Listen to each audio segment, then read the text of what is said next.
It's Bonsai Anonymous, and we're going to spend a little time just enjoying the Chimenea.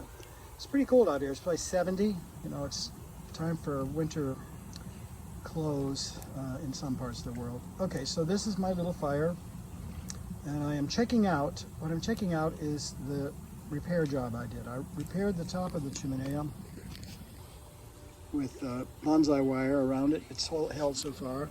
This is also held together with bonsai wire, but threaded through holes on either side of the crack part. And then before I put it all together, I filled the cracks as well as I could with JB weld. So I'm checking this out. And if this holds, then I'll put some high heat JB weld over the top of the other, and then cover the whole thing with refractory mortar, which is a mortar that they put in kilns, good up to 1500 degrees or something ridiculous like that. So we're just going to sit and enjoy this and hopefully not shake so much you can't even see what's on the thing.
Hello, Mr. Bunting. Enjoying the setting sun? We have a multicolored bunting up on the bird, one of the bird feeders. He's gone now.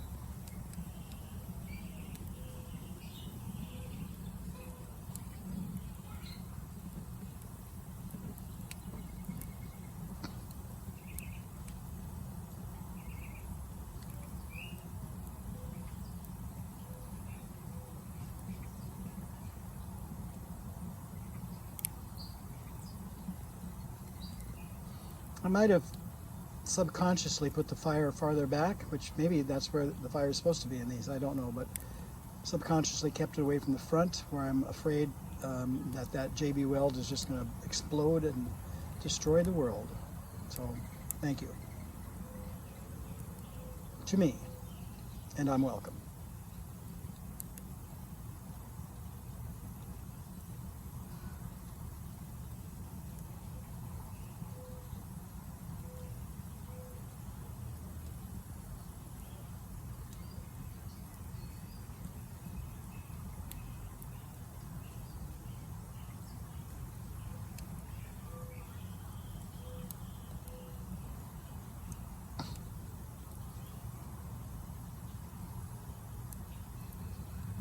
It's just as deep over here.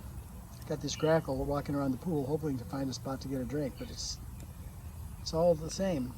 No matter how far you go, the water's still farther down. Yeah, I'd give up too. Go get some from the bird bath. Nobody else does. Okay, time to poke.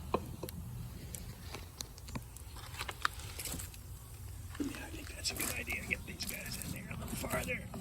Okay.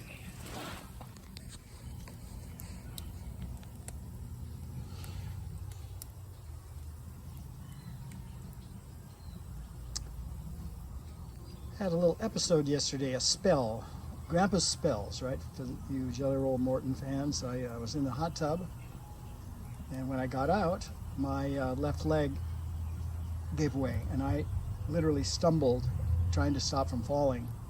And I didn't fall, which I'm glad about, but my left leg never felt right for a long time after that. It's okay today. I used a walker for the rest of yesterday's, and I think that's kind of where I'm going, is going to be using a walker at some point. And then who knows, after that, probably a wheelchair. But I guess we could roll my wheelchair out here, and I could start the fire and sit in front of it. Good.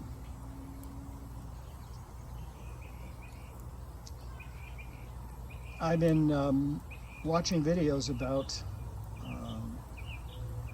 using chimeneas to fire pottery. And evidently a chimenea can get hot enough to fire pottery. But they don't always. So I'm learning more about it, how to get it. I mean, this fire right here, this fire is not even close to being hot enough for pottery. You need the pottery to be in the center by the coals glowing. There are coals in the center, but from what I'm understanding, you get a nice big fire like this going, and then when it gets down to coals, which is going to be an hour or more here, then you take your pottery and put it on top of the coals, and then build a fire on top of it, and wait. And keep an eye on it, see if it's glowing. If it's glowing red, then it should fire. I mean, this is all coming from someone who never did it. I'm just quoting from YouTube videos. And I didn't know that clay, after you do it like on a potter's wheel or something, when it dries, it's hard. I mean, it's fragile, very fragile, but it's hard. I've been watching videos where clay was soft and just collapsed. So evidently there's a difference between that kind of clay and the clay you use to make things in kilns, because everyone's picking up these pieces and they're not falling apart. I mean, you couldn't use them, but they're solid enough to pick up and put in the fire. So that's my next thing, is to dig up some clay. Huh, thought that was our gong. I didn't think it was, though. Our neighbor has a gong. It's very cool. Haven't heard it today. But anyway, what was I saying? I have no idea. I got gonged. All right, let's get this going a little more here.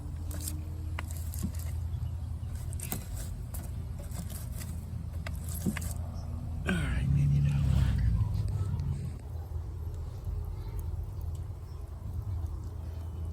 So my neighbor is a drummer and obviously a percussionist. He has a gong, which is cool. I'm a percussionist too. I have an electronic drum set. I think I've done one professional gig on drums, and I have to say it was with Bill Prince, so that's starting at the top, but also ending at the top. I wasn't asked to play again. But it was darn fun, and I briefly took the place of a great trombone player that played with Bill for, I don't know, 20 years or more. When he passed, I took his place briefly on baritone horn. That was not a great experience for anyone. But ultimately, I didn't keep the gig because I didn't know enough tunes. This group had played at a place called the Royal Palm Yacht Club for a lot of years, decades. And there were people in there from 90 on down, and trending toward the upper number. And that meant that they knew songs from, the 10s, 19 teens or whatever, because this was back in the 80s when this happened. So you would get on this gig, and the members of the band, outside of myself, this is a perfect gig for them, because Bill Prince, I don't know how many hundreds of tunes he knew. I'm going to say thousands, actually. He knew thousands of tunes. And so they never had music on these gigs. And so Bill asked me if I would like to try. I said, sure, but I don't know any tunes. So I'm not a club day player, never have been, and I don't have the endurance for it. That's one reason, or the memory. But he said, I'll figure it out. I'll put out the charts for you, and we'll arrange them in sets. And so we'll just call a set, and then you find that set in the book, and we'll play that set. Well, that is not a bad plan, except during the whole set, people are coming up and requesting other tunes, and the way this club is probably more millionaires per square inch than any place else in Florida, and that's saying something. But once a request is made, you play it. And so here I am. They're asking from a tune from 1923, and everybody in the band knows it, and I'm standing there, and there's no music for it. So it didn't work out too good that way.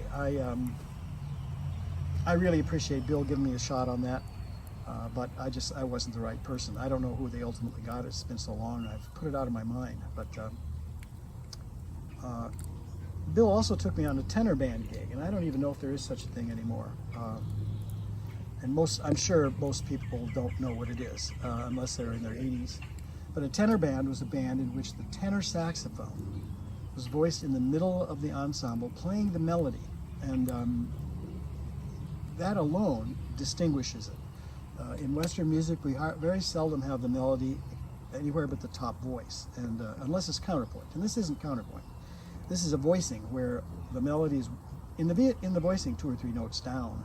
So that meant that first of all, you needed to know the melody, and then you're not the tenor player. I wasn't anyway, but you need to know the melody so that you can listen for it. You know, if no one can hear the melody, then it's a waste. It's a waste of effort. And let's see here. Let's get this going again. Melody is the most important thing. In fact, I think Bill might have told me that if nothing else, play the melody quietly. That's not so good either, because I know quite a few, but not that many. So he put me on the gig on third trumpet, and let me explain what that means. This was a big band. The tenor bands were not small. They're not quintets or anything. This is a big band, maybe 4 saxes, 3 trumpets, 2 trombones, plus rhythm section, something like that. And they didn't use music. There was no music. And these guys had played together so long that they knew their parts. And so Bill said, you're on third trumpet. See if you can find a note 2 down from the melody note or whatever I'm playing. And I just tried and tried and tried. But I might have faked second trumpet. The other thing is that you play these harmony notes, but they can't be louder than the melody. And the tenor is not an extremely high instrument in most cases. So it's likely that it's going to be in the middle register, in the upper, lower treble clef, or maybe a little higher, but no squealing and squeaking in these tunes. The melodies had to be in singable ranges because the people wanted to sing. So how this band was arranged was that every tune was played the same, and by that I mean the arrangement was the same. And I don't remember what it was, but I would bet that it was the saxophones playing the melody, maybe on clarinet. That's the one chorus, or part of a chorus. Then at some point the brass would play, and the saxes would rest. And then there might be a half a chorus of sort of improv, but not very far from the melody. And then everybody plays the out chorus, and that's where I played the most. Because I couldn't find a part in the middle when everyone was playing, especially trying to listen for the melody on the tenor part. And the tenor player had to be pretty darn strong. I really enjoyed the concept of this, even though I couldn't personally carry it out. And they didn't care. I was by far the youngest person there, maybe by 15 years, and they treated me very nicely. And I don't know that I deserved anything but scorn from the way I played that gig, but I did it. And as I sit here in the fire and listen to the fire crackle and think back on my career, at least these kind of things come to me. And I'm kind of recording them here because there isn't any other place. And I know no one will ever listen to this, so I'm just sort of talking to myself. And I don't mind. I don't mind talking to myself. Let's do this a little more. Okay, so when these get all like this, then it's hard to find a way for air to get through. But we're going to do this one now. This one should burn really well. It was already burned. And we had to cut it up because my chainsaw wouldn't cut it, so Kathy used her chainsaw. We have a 2 chainsaw marriage, and my wife's is the bigger by far, because I'm not good with power tools. In fact, this little chainsaw that I use is only a 6-inch chainsaw, and I still managed to run it through a little bit of my finger one time. That was annoying. Fortunately, I was able to stop before it left anything but a scar. So I look at that scar every time I use the chainsaw because I know that that thing is ready again. But I have to recommend it. I mean, I don't even know what model brand this is. I bought it on eBay for very little. And as long as you're cutting small twigs, or at least twigs that are not very dense, and that would include most dry wood. It's great. This thing cuts dry wood great. You can go through quite a bit. I would recommend, if you get one though, you get 2 batteries and always have one on the charger, because it doesn't last a really long time. All right, I'll be quiet for a while. There's the grackle.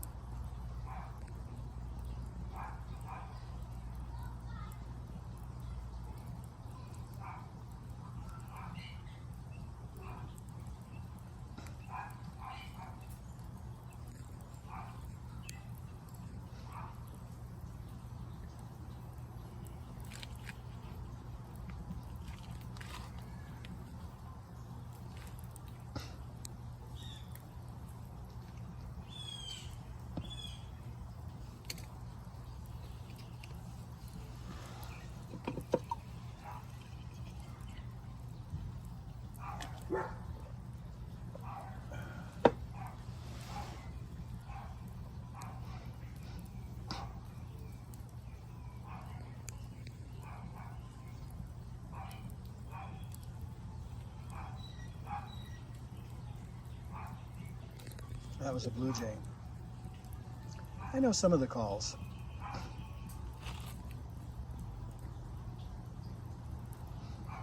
My wife's a birder, a really good one. I mean, she's knows all the birds and their calls, and she gets so tired of me asking what the same bird is because my memory's bad and I can't remember. So I'm trying to keep the 5 or 6 species that are back here more or less separate and clear in my mind, and I'll see if I can list them. The grackles, blue jays, woodpeckers, buntings, cardinals, doves, crows, catbird, hummingbird. I know I left some out. Mockingbird. We have a mockingbird that used to come in here and chase everybody away. I think finally they got a committee together and ran him out of town. But I like to listen to him. I think he could go 15 minutes without repeating anything. In fact, I never heard him repeat a song, the mockingbird.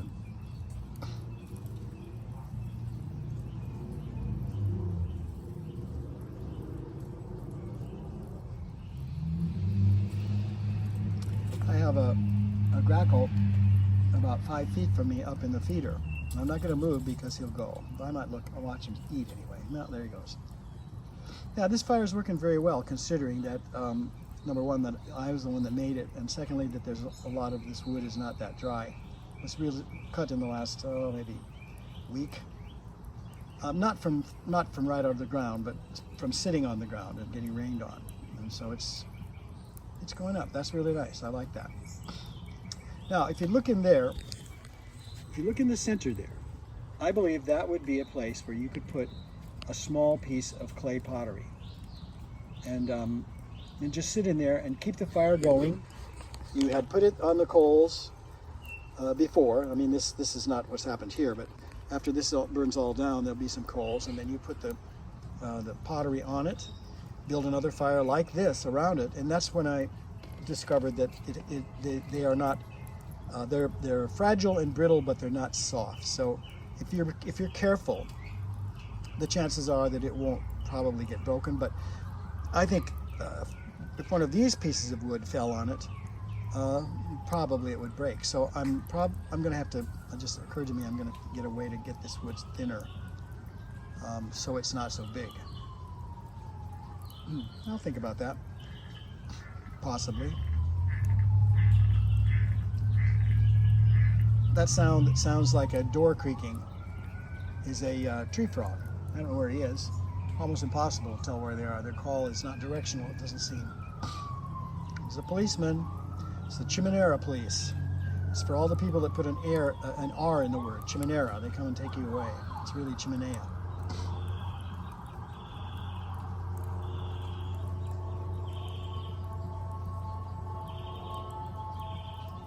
That is a wonderful fire. It's probably 72 or 73 degrees. Hey Siri. He's not going to talk to me with the camera on. He's very shy.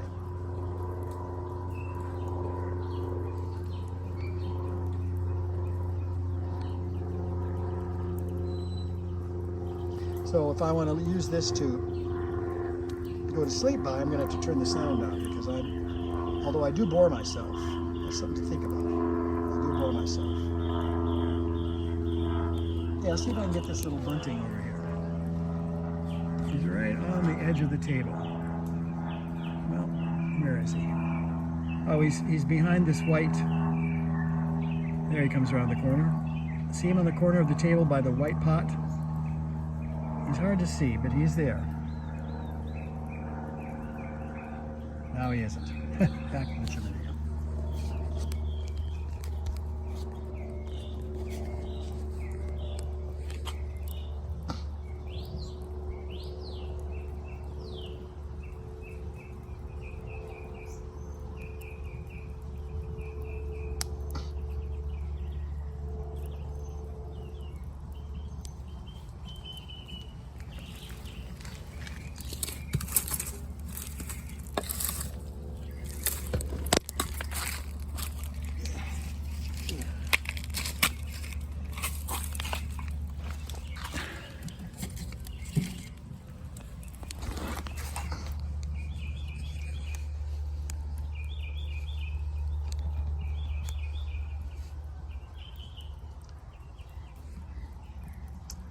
I did have to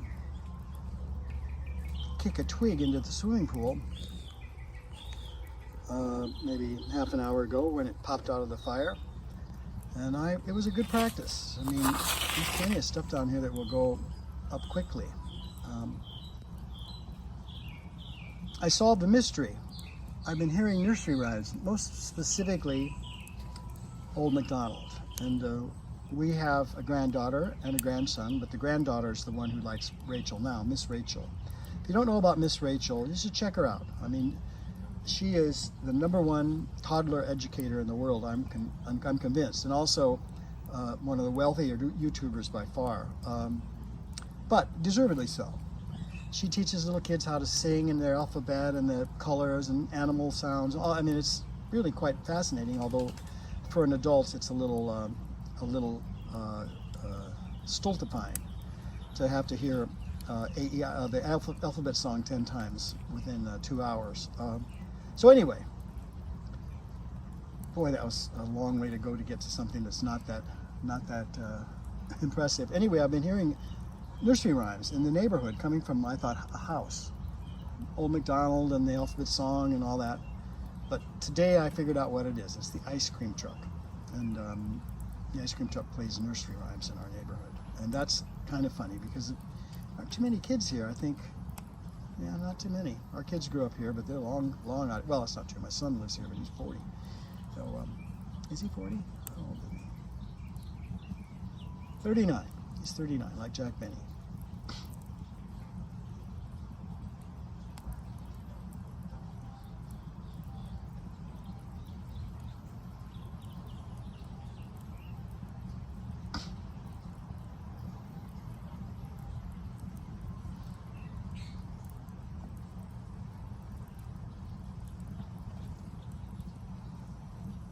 Blue jay, very quiet.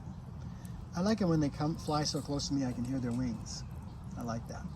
And he's not scared. He's looking for food, and there is some, but it's mostly the kind he doesn't like. There's a kind of seed in the bird feed that a lot of the birds don't like, and it's the last thing.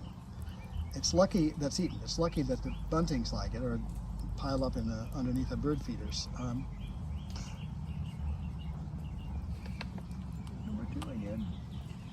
He's waiting to go in. I'm going to have to get him some more bread because I think his wife ate all the bread already. She didn't come out today. If you watched the last video, I talked about number 2 and his wife and their relationship. They mate, and she lays eggs. We do not allow them to hatch. I'm just too old to deal with ducklings anymore. too old, because you have to find homes for them, and the 3 we have are staying here, and I'm not looking for any more. But anyway, she lays these eggs, and we don't always know when she's doing it.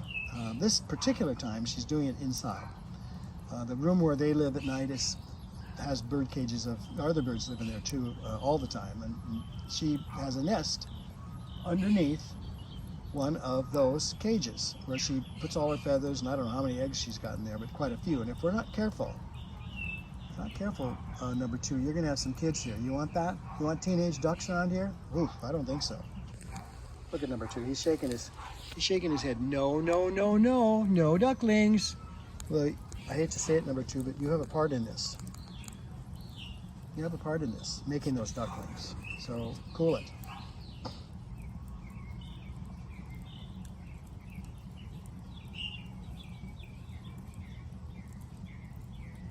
I hear Old MacDonald in the air. We have one dove that's lighter than the others. And she just landed, but then she saw me and took off. See, back from this far from the fire, it is hot. Oh, you better watch out, number 2. You weigh a little bit. You weigh more than I thought you did. Did you hurt yourself? I hope not. Can you see that tilted round brick right there behind him? He tried to land on it, and it collapsed. Fortunately, he wasn't under it. And yeah, that's the woman towel.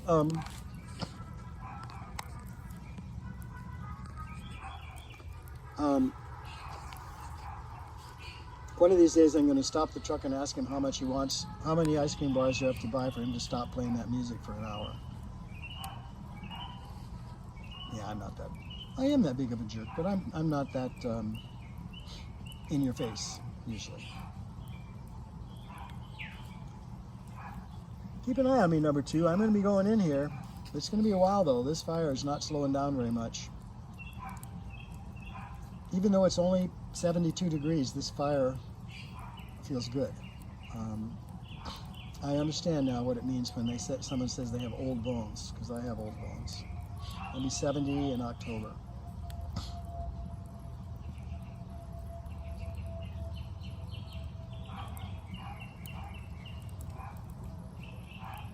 One of these wouldn't work. A fireplace doesn't work inside here very well, for many reasons. Probably the biggest is that the amount of heat that this is putting out, our house would be roasting very, very quickly. So out here is okay. Also the smoke and the ash, and I think of a fireplace more as like a hunting lodge or a hunting cabin or a cabin in the woods, something like that. This is actually fine. It works great. So far the JB Weld is holding. Let me show you what I did here without melting my camera. There's a wire holding the 2 pieces together, and in between that crack is JB Weld. And that's probably about as much heat as I want this thing to have to put up with.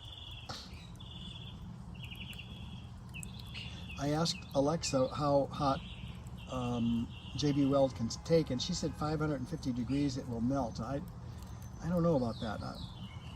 That's pretty hot though. Hi, number 2. You gonna come by? Okay, come on. Let's get you by here. He wants to come through. That means I have to figure out a way to do it.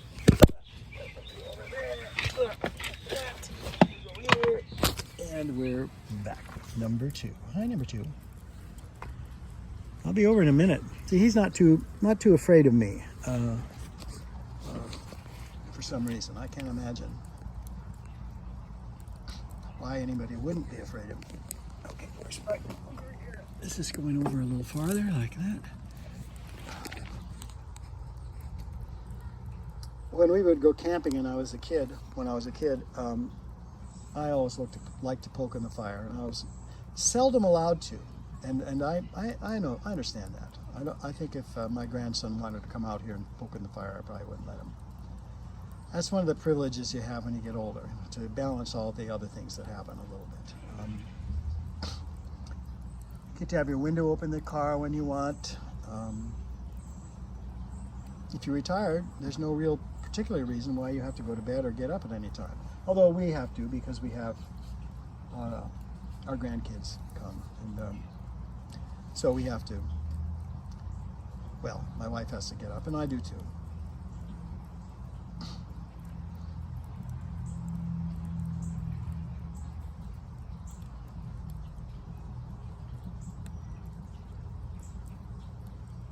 You can hear that little chirp, chip, chip, chip. That's a cardinal. Can't tell if it's the male or the female. We have a pair here. I used to have a nest in the front. I don't know where their nest is now, but they come and eat food every day.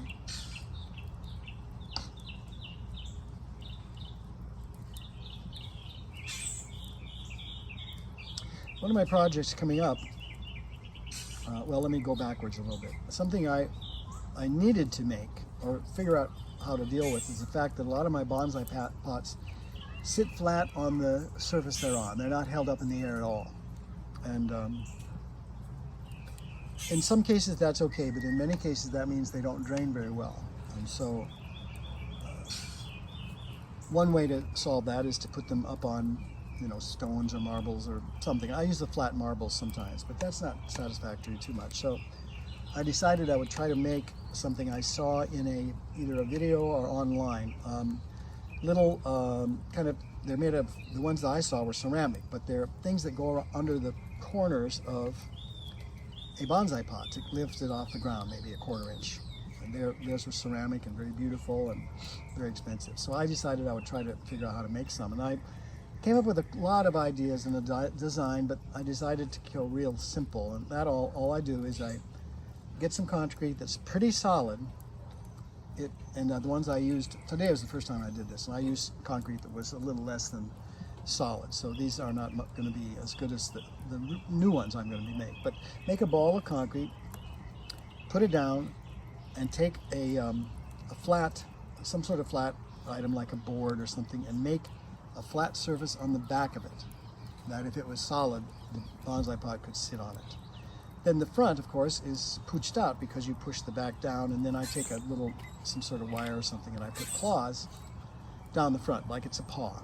And so I got inspired by what are the kind of claw tables, eagle claw tables or whatever kind they are, that have glass balls on the bottom and claws clasping them. This is not going to look like that with a glass ball, but the idea that a foot could hold up something, even if it's a fake one, is something that appeals to me. So I made 5 of them. None of them match. A couple are close, but I think what I'm ultimately going to do, when I make 1 or 2 that I think are really good, I'm going to make a mold for them out of silicone. I have this little, I have the silicone mold making kit, which I can make 1 small mold, and this is a good thing. I've been trying to figure out how to make a bonsai pot mold, and so far I haven't really come up with a good idea on that one, because I almost have to have it be big.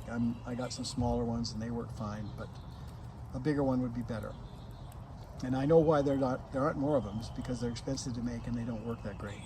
So I'm going to stick with these small things, these little cat paw shims, I guess, maybe, that hold up a bonsai pot off the ground. And when I make my mold, I'll probably make a mold that has maybe 3 different sizes in it, so I can make 3 at a time. I'll have to go a while before I have enough to put 1 pot up, but I don't have any right now, so this doesn't seem to be a rush. So I made 5 today, and they're prototypes. I'm still probably going to use them, and I hope that they'll work. The other thing I'm going to do is I'm going to get some clay. I've said this before, but no one's listening, so it doesn't matter. When my kids were young, I built a pitching mound in the backyard, and a batter's box and a home plate that was far enough away that it matched the distance in their Little League field, 60 feet. I'm glad they weren't in the pros. I didn't have 90 foot to use. So I made a batting cage that was 60 feet long with a netting around the whole thing and maybe 12 feet high and 10 or 12 feet across and 60 feet long. And on one end of it was a pitching mound with pitching mound clay, and the other end was a home plate. And I had a lot of fun making it. I had to do some research. I had to find one of those things, the pitcher's protection screen that looks kind of like an L, where it has a spot where you can throw and then get behind it so you don't get hit by the ball. Now I can tell you that getting hit by the ball is not pleasant. I really didn't play baseball, but I've been hit by the ball a few times playing with my kids. My oldest kid probably got me the best. He could throw. We were playing catch, and I said, throw me a hard one. He threw me one, and it curved and hit me in the shoulder. It went right around my glove, and that really hurt. And then I was throwing batting practice for him on the Little League field, and I didn't use the screen, which was sitting there. And he nailed one right into my shin, and man, did that make a big, grapefruit-sized thing. So after that, I decided if I ever make a batting cage, I'm going to put one of those pitcher protection things in, and I did that. So anyway, back to my clay. This clay mound was not huge, but it took me a long time to find clay, and I think I finally got some at Bushel Stop, if I'm not mistaken. And I needed it to be red because I wanted it to look like the pitching mounds at the Little League field. So and I did it. I don't know how many times they used the batting cage, maybe 10, I don't know, maybe 5, not many. But I had fun making it. And now I'm digging the clay up, and I use it. I've been using it to make muck, which is a clay-based substance that you hold roots down when you're doing bonsai and putting them on rocks. Muck is like a mud, a real dense mud that will hold roots and stuff down to the rock while the roots develop. So that's what I use it for. That. So I dig it up. I have some back there dug up, and let's see here. And now I'm digging it up to try to make real clay out of it. And it's not easy. It's not easy. And of course, I know from my wife's experience in pottery class that sometimes the pottery cracks in the oven, so to speak. Like, get it out of there and it's all fractured.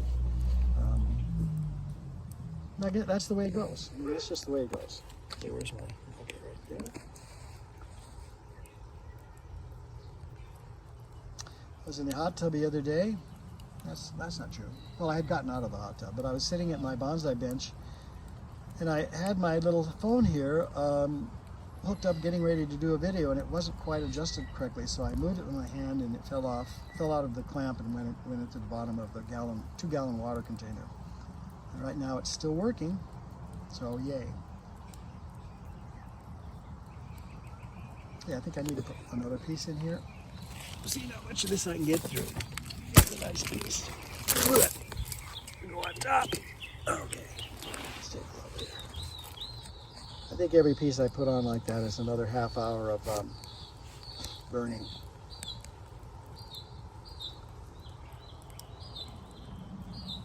And the ones that are in the bottom haven't collapsed particularly well. I think they're dense wood and maybe a little wet, although there's no smoke coming out at all right now.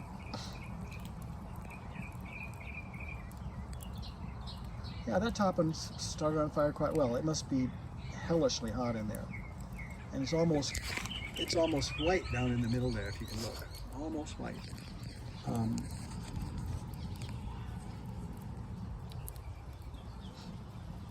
There's the light dove over there. I'm not going to try not to scare her.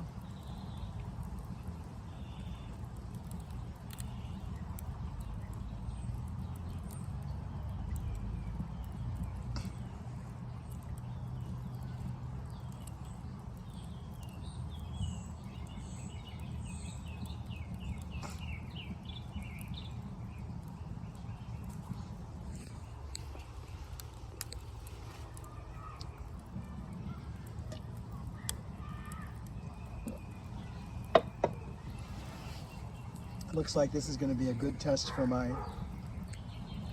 Chimenea's staying power. This is a hot fire. If these 3 pieces of wood were in front like this, it would be really hot right here. And already, my days are really hot. So I'm going to have to burn. I'm going to move before I start catch on fire pretty soon.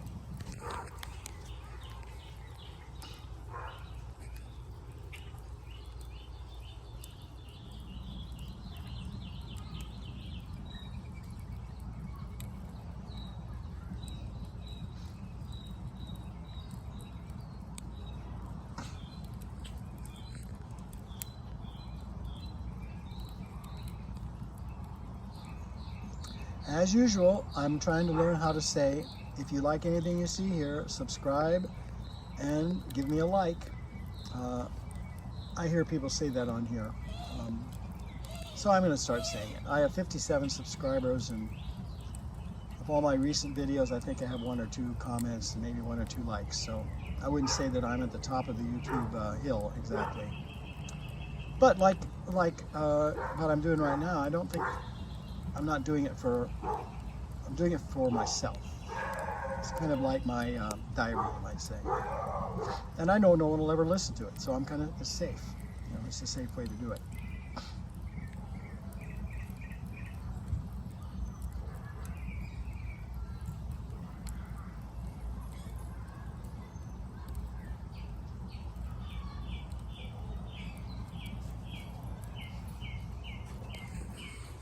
I can move back a little.